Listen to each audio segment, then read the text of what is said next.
Steve is amazing, and he really did, you know, bring the whole thing to life. But I also felt like a big responsibility for telling the stories. It was, in most cases, not Lovers Rock, actually, but Tweetle's story and the other stories were personal stories, and there was a great obligation to really honour those stories. First of all, congratulations to you all, as Small Axe picked up 5 wins at last night's BAFTA TV Craft Awards. Helen directly for production design and Jacqueline for costume design. And also Small Axe is also nominated for groundbreaking 15 nominations at this Sunday's BAFTA General Awards.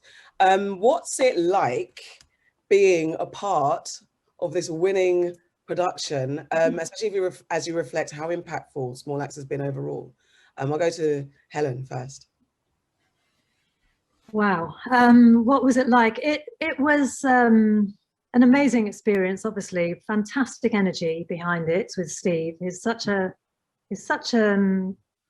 you know, incredibly intelligent man, and is a great sort of force. You know, he was he just kind of really sort of facilitated us all, I think, you know, in a way that was very productive. You know, he gave us a kind of strong idea of what he was after, but then he let you kind of interpret that and bring things to the table yourself. So that's how it was, really. You know, it was just exciting. It was exciting, and it was rewarding, and yeah, very gratifying to obviously had all this kind of attention as well as a result. You know, it was great fun to do. I think that there were 2 things. First of all, was Steve is amazing, and he really did, you know, bring the whole thing to life.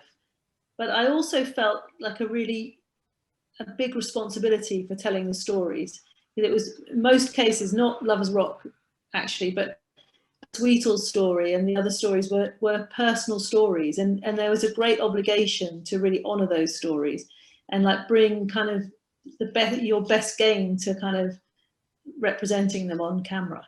And Steve was just so inspiring, and such a great leader in us all together bringing these stories to the screen, that he's amazing. Again, yes, working with Steve was the main thing for me. I'd never worked with Steve before, but and he was, you know, and it took a while to get to know him, obviously, and know how he works. But it was because it was a long process for me. I mean, I'm sure it was for the others too. But I was doing this for nearly a year and a half. So it was just an extraordinary year. You see, it's like it sort of coincided with some incredible like world events, and I suppose I never realised quite how meaningful the series would end up being at the beginning. I just loved the material, and I sort of was really, you know, I love working with Steve and getting to, you know, sort of into the stories, and it just sort of was like a sort of snowball, really. And as last year sort of sort of finished, it sort of became bigger, you know, and I think that was the thing. It sort of took me by surprise in a way.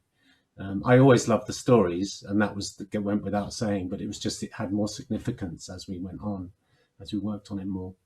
I think, I mean, what the surprising impact, I don't know if I was surprised about the response to it, even my own emotional response to the series. And I think it's something personal, that what I haven't seen and wanted to see for so long being visualized, and that took my breath away in my reaction to this wonderful series.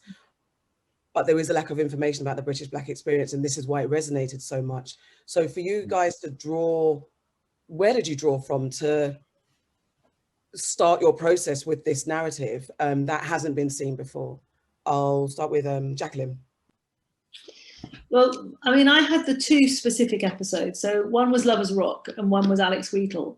And the process was slightly different because the films are different. You know, one is not somebody's personal story, but the story of one party on one night in a specific place.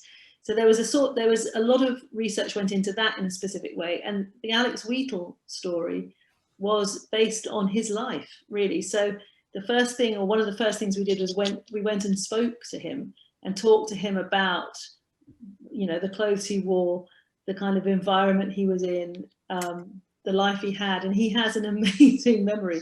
In fact, his memory was so great that I used some of the things he told me in Lovers Rock, because it was just, he had the best memory of fashion in those specific years.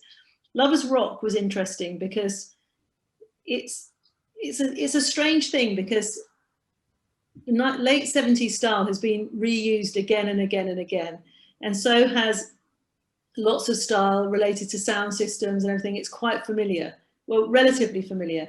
And we kept going, we went through and through just tons of photographic reference from sound systems and just general photography of that date.